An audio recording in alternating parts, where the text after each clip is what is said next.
No siempre el turismo fue la principal actividad económica de esta región. Muy pocos saben que en esta zona se llevó a cabo una guerra que fue posiblemente la más sangrienta de nuestro país. De igual manera, se han encontrado vestigios humanos que datan de aproximadamente hace más de 12.000 años. Hoy tenemos un programa muy especial, tenemos un invitado, una persona que nos va a platicar más sobre la historia de este lugar donde vivimos, para que descubramos que la verdadera riqueza data en nuestra historia. Esto es Ciudad de Emprendedores y sean todos bienvenidos.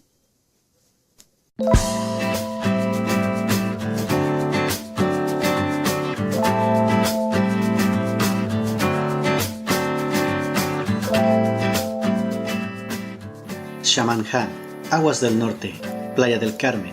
Principal actividad, el ocio. Para que esto sea posible, se necesita de toda una infraestructura, pero ¿quién atiende las necesidades de sus ciudadanos? Acompáñenme a encontrarlos y a descubrir que no solo arena y playas es esta ciudad. Esto es Ciudad de Emprendedores.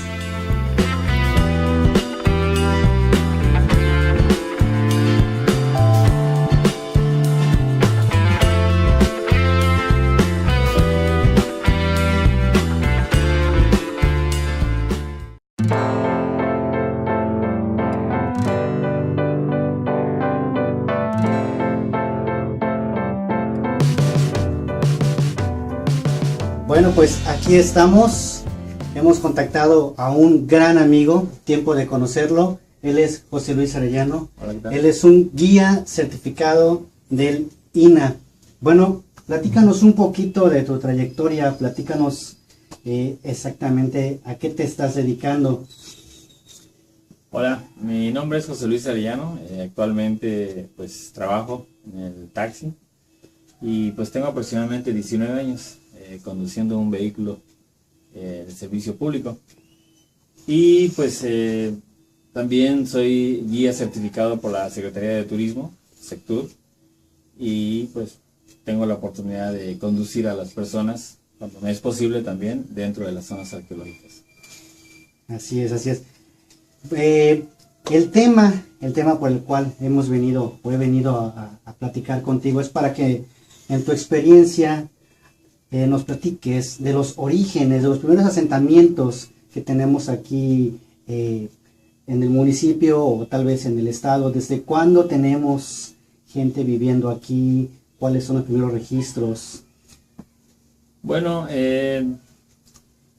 actualmente ya sabemos que Playa del Carmen está siendo habitada. Una gran cantidad de personas vivimos en esta ciudad. Pero sus orígenes de Playa del Carmen pues datan desde la época prehispánica. Sabemos que está dividido en tres partes. La cuestión cronológica se conoce como preclásico, clásico y posclásico. Y prácticamente en el posclásico tardío, que abarca los años 1200 a 1500, es cuando Playa del Carmen tiene un auge conocido en ese entonces con el nombre de Shamanjá, que se traduce al español como agua del norte. Y precisamente pues los que vivimos aquí y ya tenemos algún tiempo, sabemos que existen estos vestigios prehispánicos dentro de la ciudad, están asentados. Y prácticamente pues estamos hablando que posteriormente llegó a tener otros nombres, ¿no? Pero el principal podríamos decir que en la época prehispánica es Shamanjá. Bueno, es importante que también sepamos, ¿no?, que dentro de lo que es la costa, hablando de lo que es el asentamiento prehispánico de los mayas, pues son una cantidad increíble que hay desde Honduras hasta el norte de lo que hoy es el estado o la península de Yucatán, que abarca también el norte del estado de Quintana Roo. Pero aquí en nuestra zona ya mencionábamos que tenemos Shamanjá, que fue el nombre prehispánico que tuvo este lugar en el cual hoy vivimos. En la parte norte, yendo hacia Cancún, entrando por la Coca-Cola, está Xcalacoco. Xcalacoco es un asentamiento prehispánico tan grande, de parte de los arqueólogos se ha comentado que es tan grande como Tulum. Lamentablemente pues no está totalmente restaurado. Actualmente es parte del terreno de un hotel de aquí de la zona. Y estamos hablando de Shamanjá, dijimos, y ya yendo camino hacia el sur tenemos otros 3 asentamientos prehispánicos. El primero de ellos está precisamente enfrente de lo que es el sindicato de taxistas. Se conoce como Punta Piedra. Actualmente hay un lugar donde se dan tours con unas motitos, cuatrimotos. Sí. Y después tenemos Xcaret, que originalmente el nombre prehispánico también, y es uno de los pocos que los arqueólogos han logrado rescatar el nombre original, se conoce como Polé, es el nombre prehispánico, y actualmente pues es parte de las instalaciones de este parque.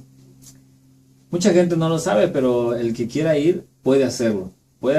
De hecho hay una taquilla donde uno puede pagar su entrada exclusivamente para poder acceder a la zona arqueológica, la cual también cuenta con vigilancia por parte del Instituto Nacional de Antropología e Historia.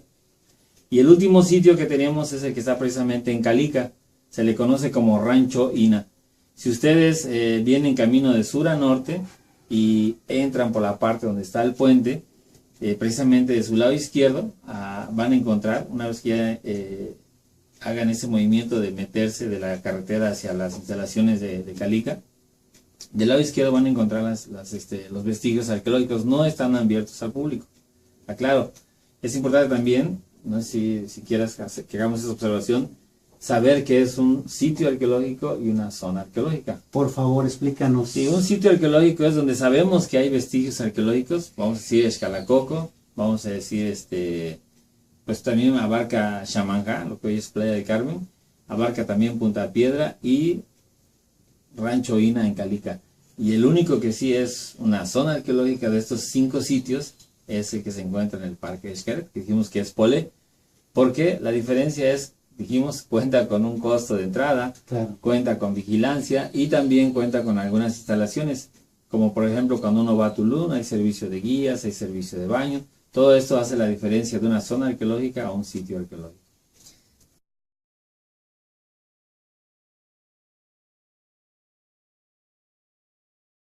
Quisiera hacer la observación que en 1517 vino Juan de Grijalva, Francisco Hernández de Córdoba, y en 1518 viene Juan de Grijalva, y en 1519 viene Hernán Cortés, el conquistador. Polémico. Entonces, precisamente el segundo investigador que vino, o en su expedición que hizo Juan de Grijalva, él encuentra un lugar que le hace llamar tan grandes que Sevilla no podía parecer ni mayor ni menor, o sea, haciendo una alusión porque ellos tuvieron un contacto visual, se cree, con la gente de Tulum. En ese entonces estaba siendo aún habitado Tulum, estamos hablando de los años 1500 aproximadamente, pero hay que recordar que después ya se logra la conquista cuando viene el señor Hernán Cortés, y esto fue ya a partir de 1519. En 1521 totalmente se logra la conquista de la Gran Tenochtitlan. Así es. Y Hernán Cortés pues no vino solo, él venía acompañado por varios exploradores, expedicionarios, la gente que tenía pues esa sed de conocer, de investigar. Y también venían en busca del famoso dorado, el oro. Entre las personas que venían con Hernán Cortés venía el señor Francisco de Montejo. Una vez que se logró esta conquista de la Gran Tenochtitlan, pues viene la repartición, ¿verdad? Porque a estas personas de alguna manera se les asigna ciertos territorios, y el encomendado o la encomienda que se le hace a Francisco de Montejo fue precisamente esta zona, la parte de Yucatán. El primer lugar que se dice que Francisco de Montejo arribó es lo que hoy conocemos como Bahías Punta de Solimán. Entonces él se asentó ahí investigando o tratando de encontrar un lugar donde él asentarse y formar una ciudad. Sabemos que era parte de la encomienda, ¿eh? Es correcto. Y también enseñar a los naturales o indios, ¿no? Como algunos de ellos también pues lo mal llamaron, es una expresión no pues, correcta, podemos decirlo. Y se asienta en esa parte de ahí, también se le llegó a conocer como Salamanca de Shamanjá. ¿Por qué Salamanca? Bueno, pues él era de Salamanca, ¿verdad? Era una costumbre que ellos tenían, poner el nombre del lugar en el cual ellos eran originarios. Y en su búsqueda de él ir encontrando o localizar un lugar donde asentarse, pues se viene explorando toda la parte de la costa y prácticamente también pasó aquí, se le conoce también en ese momento como Salamanca de Chamanjá, a Playa del Carmen, lo que hoy es Playa del Carmen. Y estamos hablando que esa fue ya prácticamente en la época de la mal llamada colonia también, porque sabemos que no fuimos colonia, fuimos un virreinato. Hay que hacer esa observación también. Pero es un término que se utiliza para, pues quizás identificar este periodo de aproximadamente 300 años de influencia española que fue desde 1521 hasta 1821. Durante estos 300 años, prácticamente todos estos lugares, llámense Tulum, Tancá, Muyil, Chamanjá y muchos otros que tenemos aquí en toda la costa, que estamos hablando de más, de parte de los arqueólogos hay más de 300 sitios solamente en la costa, solamente en la costa, partiendo desde el Golfo de Honduras. Y prácticamente durante ese tiempo los prehispánicos o la gente de aquel entonces se retira de la costa precisamente por la llegada de los españoles, para de alguna manera ellos protegerse, ¿no?, de estas personas, de los, ahora sí que hispanos. Sin embargo, pues se retira la gente, pero los sitios pues fueron abandonados y bueno, hoy actualmente, ¿verdad? Pues ya mencionamos aquí nomás en nuestro alrededor tenemos 5 que en el caso de nosotros como servidores turísticos o guías, si las autoridades decidieran en algún momento habilitarlas, estos otros 4 sitios arqueológicos, pues tendríamos un estupendo corredor arqueológico para poder llevar a estos visitantes y poderles compartir, ¿verdad?, esta hermosa historia, ¿verdad?, que es pues la que se origina aquí desde la época prehispánica. Imagínate la cantidad de conocimientos que podríamos adquirir, ¿no? Sí, bastantes. Recientemente quisiera hacer una observación porque tú me preguntas desde cuándo hay conocimiento, ¿no?, de asentamiento humano aquí. Recientemente el Instituto Nacional de Antropología e Historia, a través de la investigación subacuática, está haciendo la arqueología subacuática, está haciendo investigaciones en estas cavernas inundadas, también conocidas, ¿no?, como cenotes, que son pues prácticamente muy profundos, y han logrado rescatar una gran variedad de objetos, desde restos óseos, cerámica, y bueno, esto ha originado, entre las investigaciones recientes se ha encontrado la mujer más antigua, porque los restos óseos pertenecen curiosamente a una mujer, y estamos hablando de un promedio de 10.000 a 12.000 años de antigüedad. Entonces, pues estamos hablando de que hay un asentamiento humano aquí desde miles de años hacia atrás.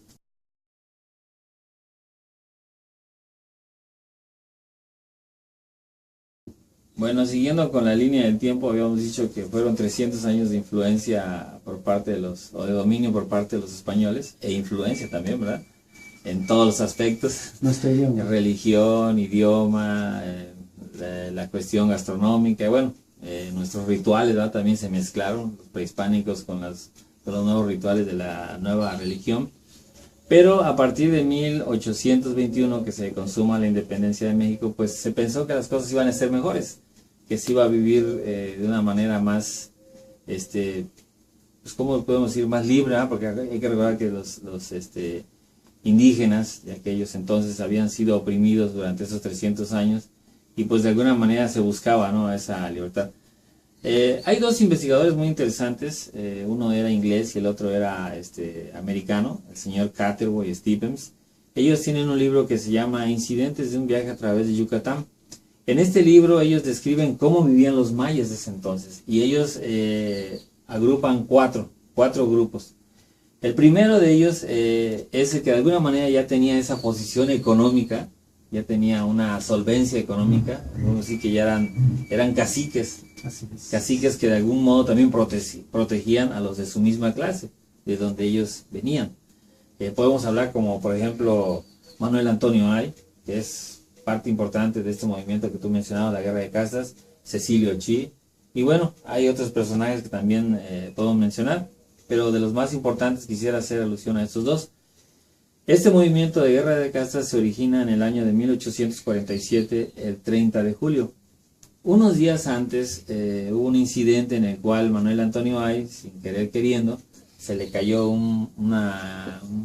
pues se dice que se le cayó una carta comprometedora en la cual él tenía una invitación para precisamente a una reunión con otros caciques que protegían a esta clase, a los indígenas, y pues eso lo llevó a que fuera fusilado precisamente en Valladolid.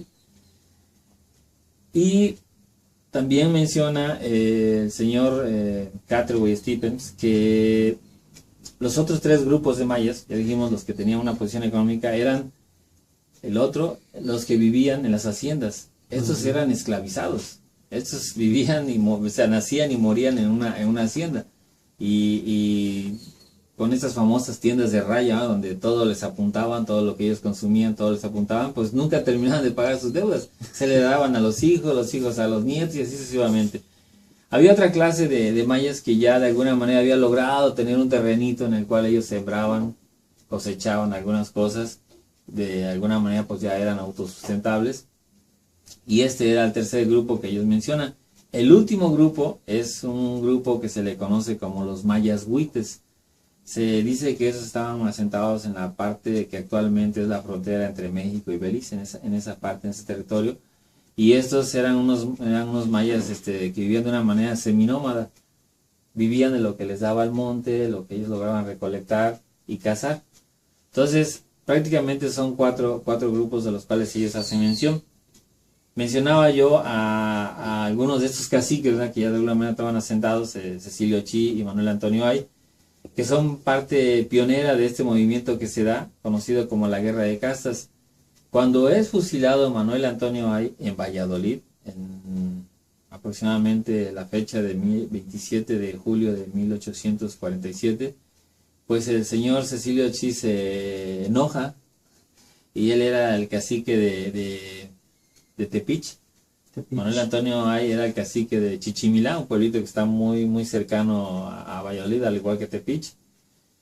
Y entonces él masacra a un promedio de 30 familias yucatecas ahí en Tepic, y es cuando oficialmente se declara iniciada la Guerra de Castas, que ya fue el día 30 de julio aproximadamente de 1847. Este movimiento duró 55 años. Llegó a convertirse en una guerra de guerrillas, y durante estos 55 años pues hubo diferentes líderes que estuvieron conduciendo a estos famosos mayas rebeldes conocidos como los Cruzop, los cuales pues se asentaron en lo que hoy se conoce como Felipe Carrillo Puerto. En ese entonces era conocido como Chan Santa Cruz. Era el cuartel sede de los mayas rebeldes, los Cruzop, y desde ahí estuvieron operando para dirigirse a hacer ataques a diferentes ciudades o asentamientos pues que hasta el día de hoy siguen existiendo. Estamos hablando de Valladolid, estamos hablando de Motul, bueno, muchos lugares importantes que hoy conocemos fueron atacados. Es más, llegaron al grado de sitiar la ciudad de Mérida por cuestión de que ellos sabían que tenían que sembrar y cultivar la tierra para poder vivir junto con sus familias. Pues se retiran, y es así como se dice que se salvó Mérida de ser atacada por estos mayas rebeldes. Se retiran. Pero bueno, al final de cuentas, ya en la época de Porfirio Díaz, cuando él estuvo gobernando creo que unos 30 años aproximadamente, él en su periodo como presidente de México, pues pide al Congreso en 1902, si mal no estoy, creo que fue el 24 de noviembre de 1902, cuando oficialmente, a petición de Porfirio Díaz, se le nombra a esta zona como el territorio de Quintana Roo, porque durante el tiempo de la Guerra de Castas y mucho más hacia atrás, pues este lugar no nada más pertenecía que a Yucatán y a Campeche. O sea, eran los que tenían el dominio de estas tierras, ¿no? Y ya Porfirio Díaz pues lo nombra Quintana Roo. Sabemos muy bien que es en honor también precisamente a un héroe, precisamente de la Guerra de Independencia, así que fue el señor Andrés Quintana Roo, y que era oriundo de estas tierras yucatecas. En honor a él se le nombra como territorio de Quintana Roo. Y pues ya más recientes sabemos todos que en los años 70, fue de 74, si mal no estoy, fue nombrado como Estado Libre y Soberano, junto con California, ¿verdad?, que fueron los dos últimos, como Quintana Roo. Pero a grosso modo, bueno, sería interesante, y yo los invitaría, en lo personal, a leer sobre la guerra de castas. Hay un libro muy, muy interesante que se llama precisamente La guerra de castas de Yucatán, de Nelson Reed. Es un libro que en lo personal podríamos decir que es de mis favoritos también. Sí, yo lo he leído y es maravilloso. Sí, donde vamos a poder aprender todo esto, todo este movimiento que se da, conocido como la guerra de castas de Yucatán.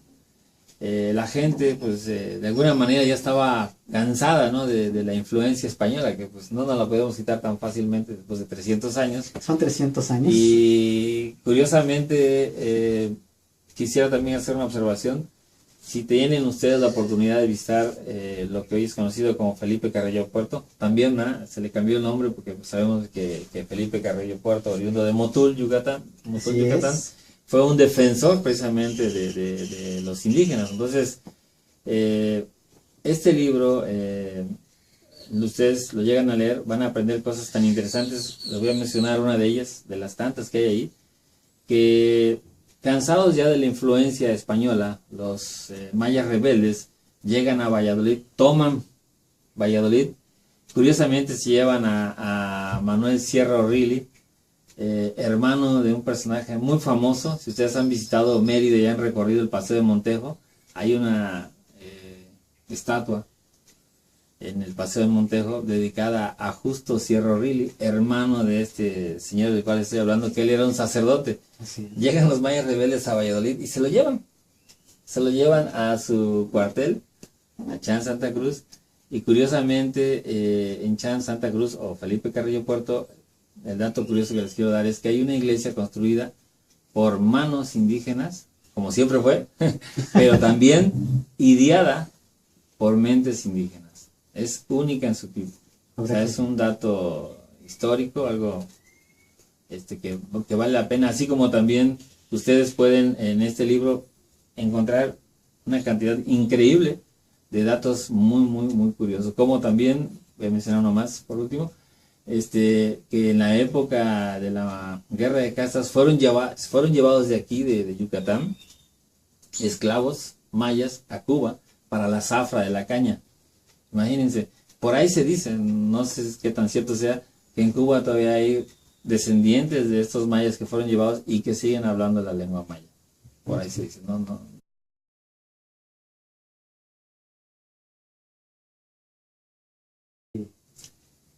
Bueno, Playa del Carmen, ya mencionamos, ¿verdad?, que en la época prehispánica fue Chamanjá. Después viene Francisco Montejo y se le conoce como Salamanca de Chamanjá porque él era oriundo de Salamanca, España. Pero ya en tiempos más recientes se le conoce como Playa del Carmen. Se dice que es a raíz de la veneración que se le da precisamente a la Virgen del Carmen, ¿no? Entonces de ahí viene el nombre de Playa del Carmen.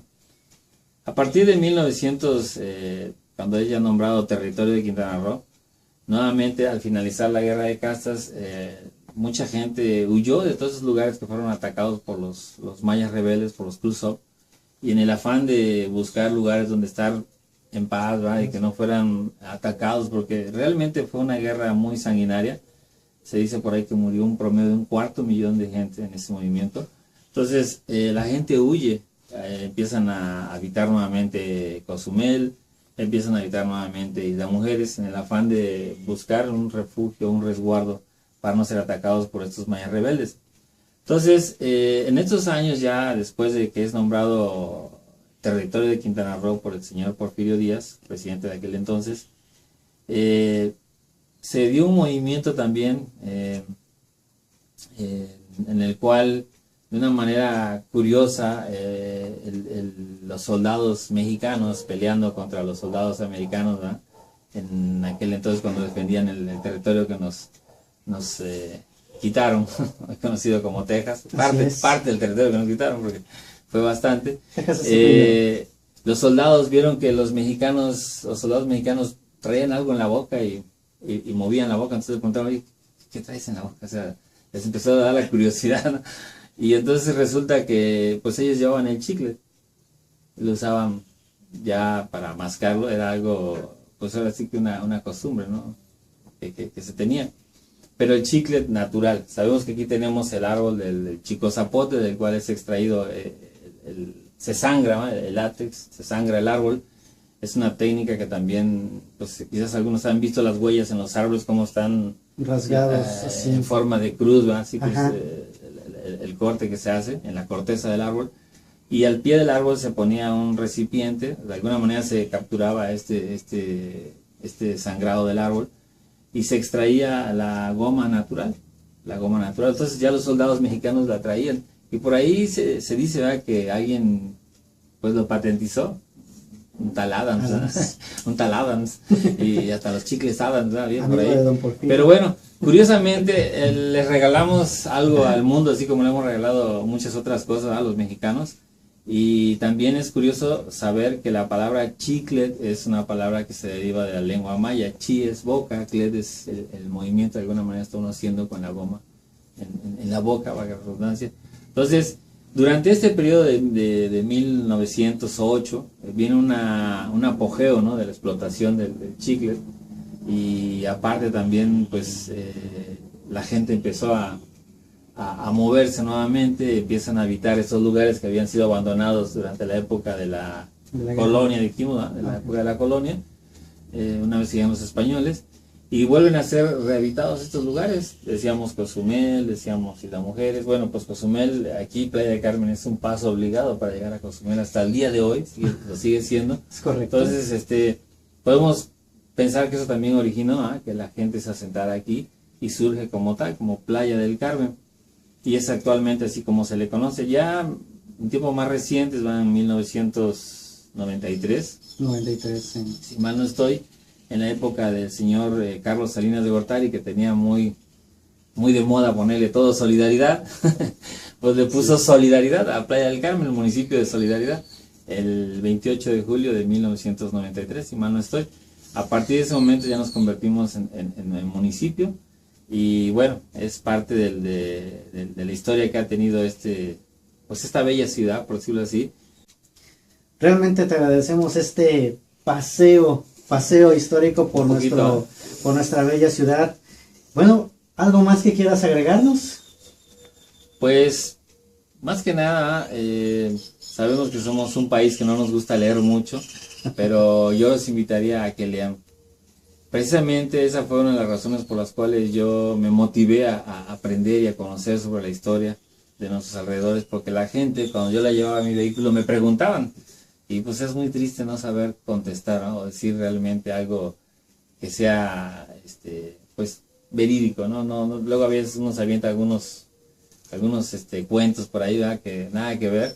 Pero sin embargo, cuando uno dice la verdad, y cuando yo me di cuenta que les platicaba realmente lo que era la historia, pues la gente se motiva a viajar con uno.